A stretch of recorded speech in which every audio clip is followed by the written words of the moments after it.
got married in June 2006, and barely 4 months into our marriage, my addictions that I'd done really nothing about blew our marriage to smithereens. Keith was always afraid that addiction would ruin his marriage, but it seems he's done it all on his own by having an affair. Amid talks of the split, fans have finally unearthed a heated footage between the couple that proved the cracks in their marriage didn't appear overnight.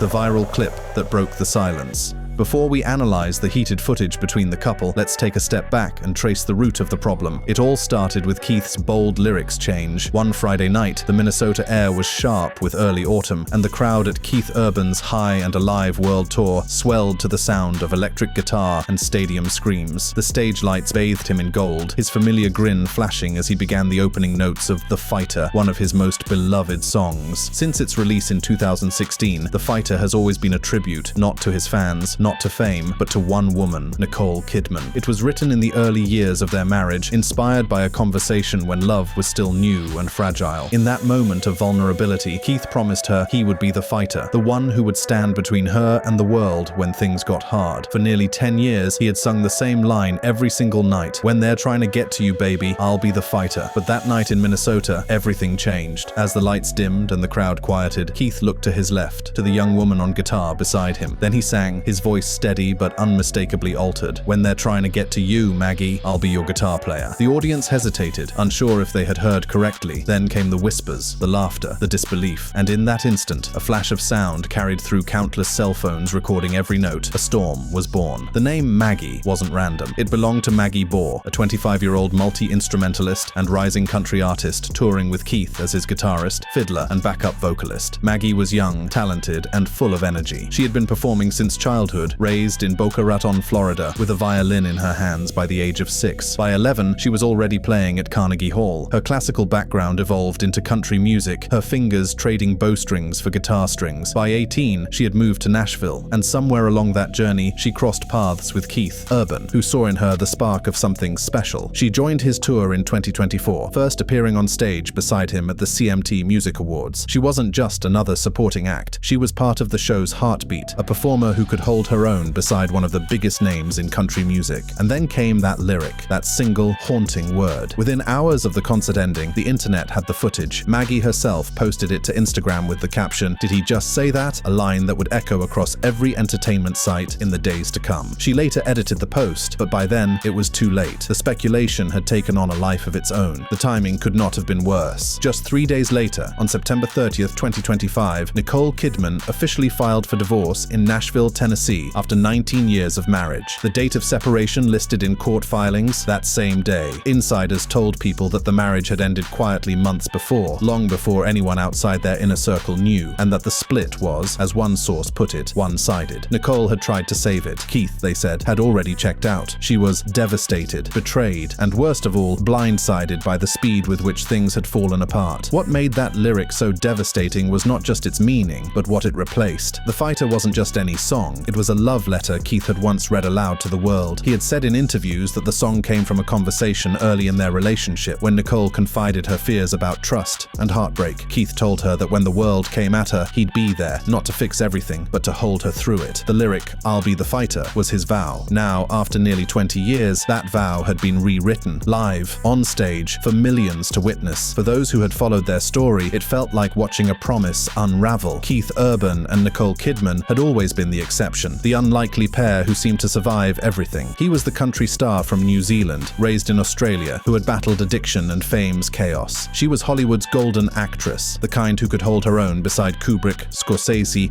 and Big Little Lies' Monterey Wives. Together, they had been resilience personified. Even when Keith publicly spoke about his demons, he always framed Nicole as his anchor, the one who pulled him out of the dark.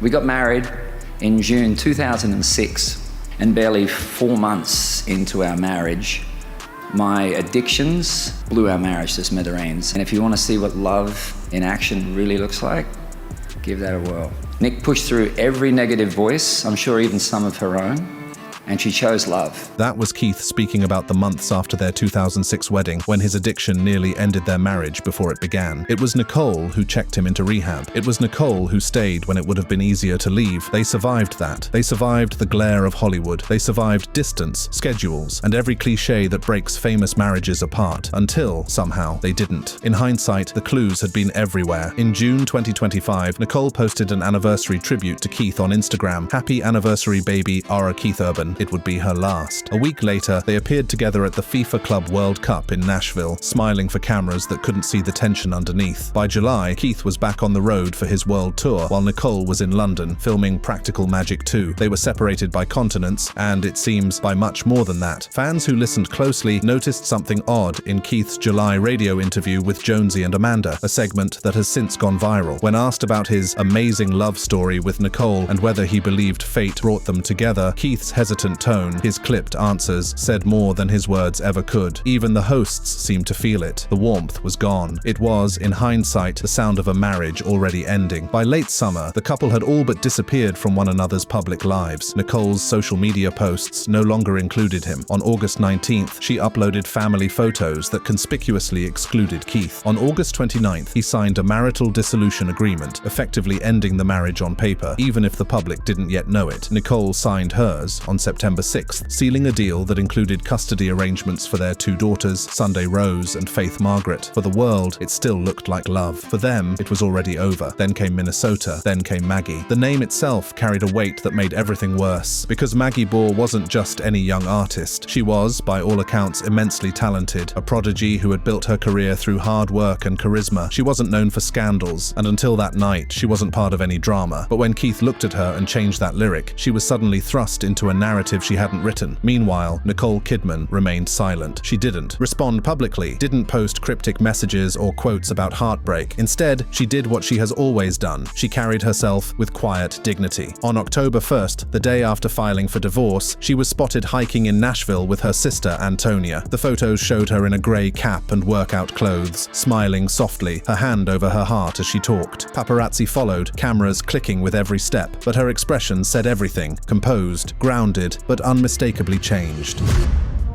Behind the scenes of a marriage in slow collapse. Throughout their 19-year marriage, the world saw only the highlight reel, the hand-holding on red carpets, the whispered affection at award shows, the proud glances across rooms full of flashing cameras. But behind the scenes, 2025 had been different. The couple had spent more time apart than together. Nicole was filming in London, working on the highly anticipated Practical Magic 2, while Keith's High and Alive world tour was in full swing across North America. Those who knew them say they tried to bridge the distance, FaceTime calls from hotel rooms, surprise visits in between filming and gigs, but it wasn't enough. Keith never sees Nicole, one insider told Daily Mail. They were just going through the motions. By early summer 2025, something had shifted. Nicole had always been the one to hold things together. Through Keith's early struggles with addiction, through the rehab stays, through his recovery and comeback, she was the constant. She once described him as her rock. He described her as his saving grace. But the saving grace, over time, became tired. Friends close to Nicole told Us Weekly that the actress had tried to salvage the marriage, but Keith had already checked out. The realization came slowly, first through their separate routines, then through the growing realization that neither of them was showing up for the other anymore. Keith was chasing new sounds and a renewed sense of identity through his tour. Nicole, ever the perfectionist, was consumed by her film projects. Both believed the distance was temporary until they discovered it wasn't distance at all. It was a disconnection. Even before their official separation, people close to them say that Keith had been emotionally gone. By July 24th, 2025, when Nicole attended her residency application appointment in Portugal, she was already alone. Keith, who had initially planned to join her, couldn't make it because he was performing in the US that night. A small moment, but for Nicole, it was a turning point. She took it as a sign, one friend reportedly told People. She wanted to start a new chapter. He was still living the old one. What followed was a slow, painful unraveling that played out across continents. In late August, Keith signed the marital dissolution agreement in Nashville, notarized, detailed, final. The document wasn't just legal formality. reality. It was the quiet end of a partnership. It outlined a co-parenting arrangement for their daughters, Sunday Rose, now 17, and Faith Margaret, 14, ensuring a loving, stable, and nurturing relationship, and forbidding either parent from making negative remarks about the other in front of their children. Nicole signed the same papers a week later, on September 6, 2025, officially agreeing to what was, by all appearances, the last thing she ever wanted. By the time the Fighter lyric went viral, the decision was already made. The irony of the situation was almost cruel. Keith Urban had spent years telling interviewers that the song The Fighter came from a moment early in their relationship when Nicole had confessed her fears of being hurt again. She had already endured the collapse of her marriage to Tom Cruise, the public spectacle of divorce, and the loneliness of rebuilding her life in front of the world. For Nicole, the betrayal wasn't just about the lyrics, it was about timing, because she knew what that song meant, not only to her, but to their fans. She knew that song was their love's anthem, their private history disguised as a hit single. So, when she saw the video, and she did see it, within hours of it going viral, it was the confirmation of everything she'd feared in recent months. The look on his face, the easy charm, the way he directed that line toward his young guitarist, all of it said what words hadn't. To her, it wasn't playful, it was painful. Rumors of Keith's new relationship with Maggie Boore spread fast. TMZ reported that all signs point to another woman as a factor in the split, citing Nashville insiders who claimed Keith had moved on quickly with someone in the business. The math was cruel. Keith, 57, Maggie, 25. A 32-year age gap. No photos of the two outside of work ever surfaced, but that didn't matter. The narrative had already written itself. Fans flooded social media, calling the situation a midlife crisis cliché. Reddit threads labeled Maggie a homewrecker. One viral ex-post read, "Nicole's stepkids from Tom Cruise are older than Maggie. This is absurd." Others defended her, saying she was just an innocent musician caught in the crossfire of a broken marriage. But once the internet decides who's guilty, innocence becomes irrelevant. Maggie Boore, for her part, tried to stay quiet. She continued posting about her music, sharing behind-the-scenes tour clips, pretending that the world hadn't just set her name on fire. But her silence was its own form of noise. Each caption, each story, each performance clip was flooded with comments. "You ruined a family. Nicole deserved better. You should be ashamed." The tone was vicious. The mob had found its villain. It didn't matter that there was no proof of any affair, or that those who worked on tour said Keith treated her like a mentor, not a lover. The perception was powerful enough to blur the truth. One article from The Hollywood Gossip even called the online attacks unfair and misogynistic, noting how easily the blame fell on the younger woman, not the older man. But online outrage doesn't care about nuance. To understand why this hit so hard, you have to go back to how it all began. Nicole Kidman met Keith Urban in 2005 at a Los Angeles event called G'day LA. By her own account, she knew immediately. He was charming, sweet, humble, nothing like the men she'd met in Hollywood. You met at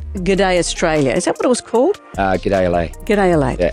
If you hadn't both been there that day, would your paths somewhere have inevitably crossed? They married just a year later, in June 2006. It was a fairy tale beginning until 4 months later, it nearly ended. Keith's addiction resurfaced, and he entered the Betty Ford Center. Nicole stayed. He later said, "If you want to see what love in action really looks like, give that a whirl." Nick pushed through every negative voice. She chose love. That story became their foundation, proof that love could survive anything. But every foundation, no matter how strong, weakens under time and distance. In the years that followed, their lives became an intricate dance of schedules. Nicole's career pulled her from set to set, from London to Los Angeles to Sydney. Keith's music took him everywhere else. For a while, it worked. They made appearances together, celebrated milestones, gushed about one another in interviews. But as Nicole's acting choices grew bolder, roles like 9 Perfect Strangers, The Undoing, Baby Girl, Keith began to feel sidelined. According to one People source, Nicole was supportive of his music, his recovery, his career, but he was not as supportive of hers. As for the divorce itself,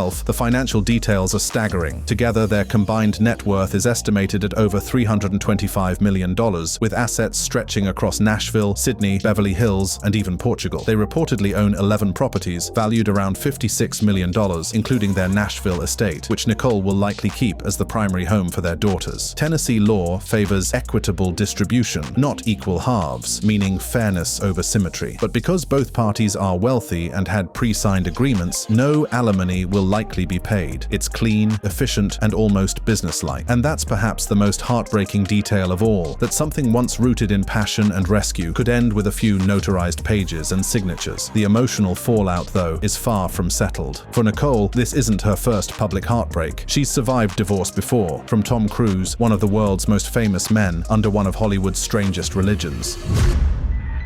Before the storm, before the silence, before the scandal, before the words irreconcilable differences found their way into a court document, there was something else, something breathtaking, tender, and true. There was a love story that once seemed strong enough to outlast fame, time, and human frailty. Nicole Kidman and Keith Urban were more than just a couple. They were a portrait of hope, an unexpected harmony between Hollywood glamour and Nashville's soul. Long before headlines and heartbreak, they had built something that made the world believe, if even for a while, that love could survive anything.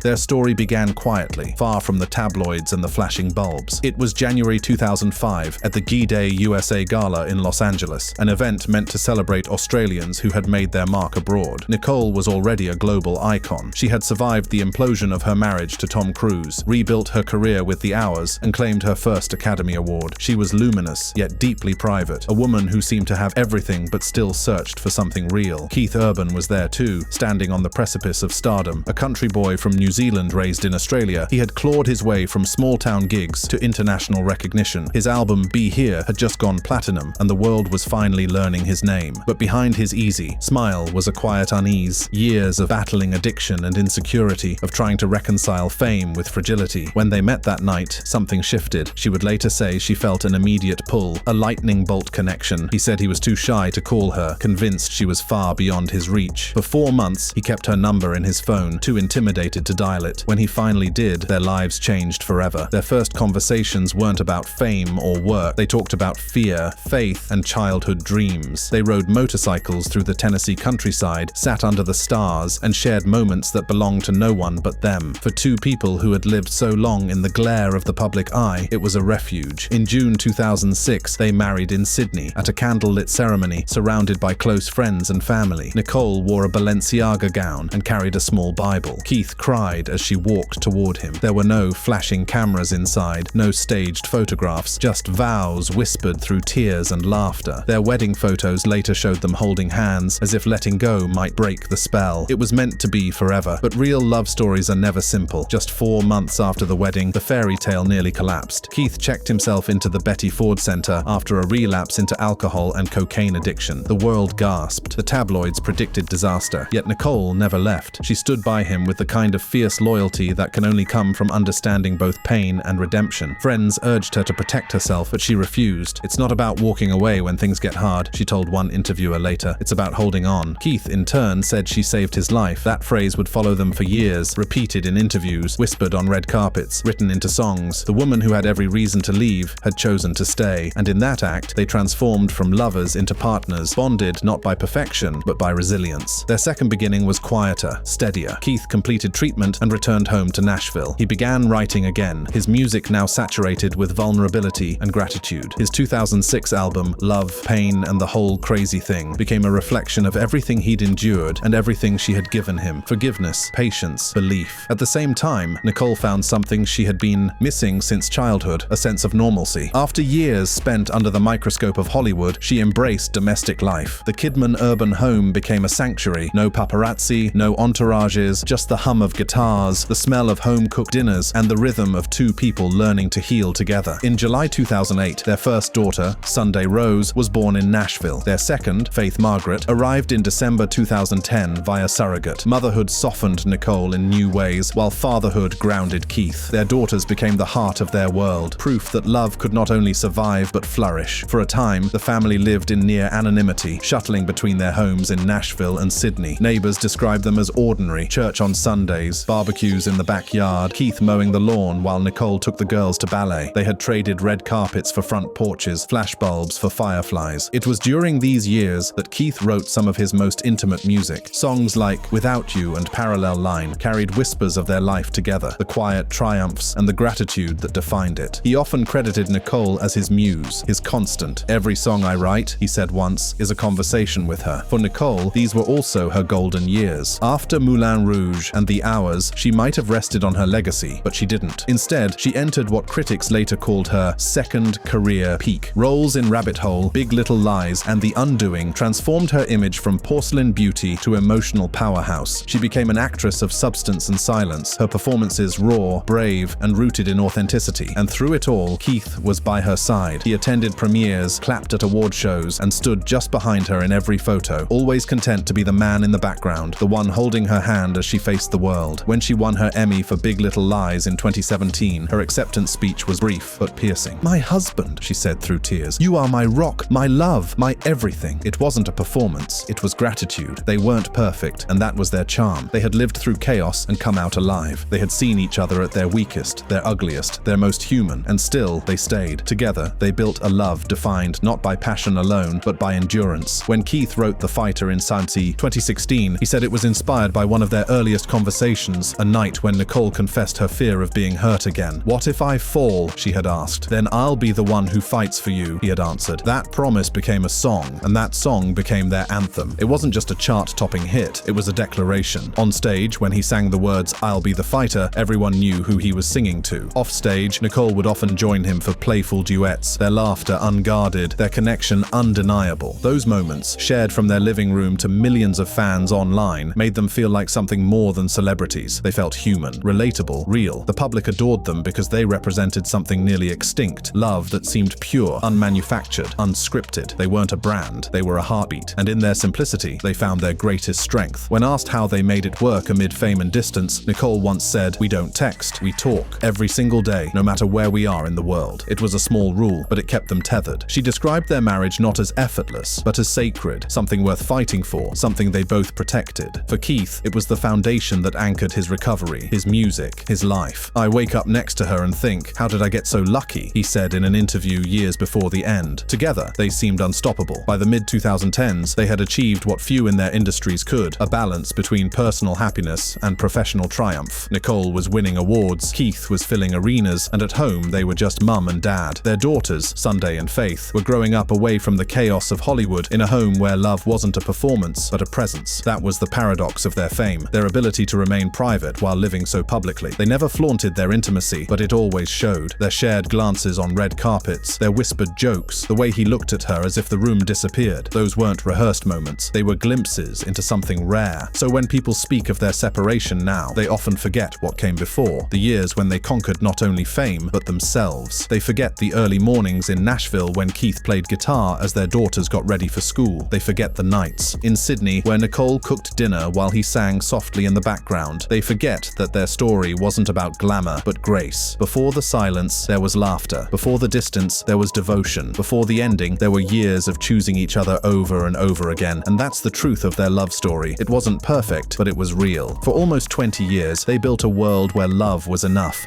to heal, enough to endure, enough to redefine what survival looked like. Every great love story leaves behind an echo, a resonance that lingers long after the people have gone quiet. For Nicole Kidman and Keith Urban, that echo still hums across the airwaves, across the hearts of those who believed in what they once represented. Thanks for watching. Check out other cards on the screen.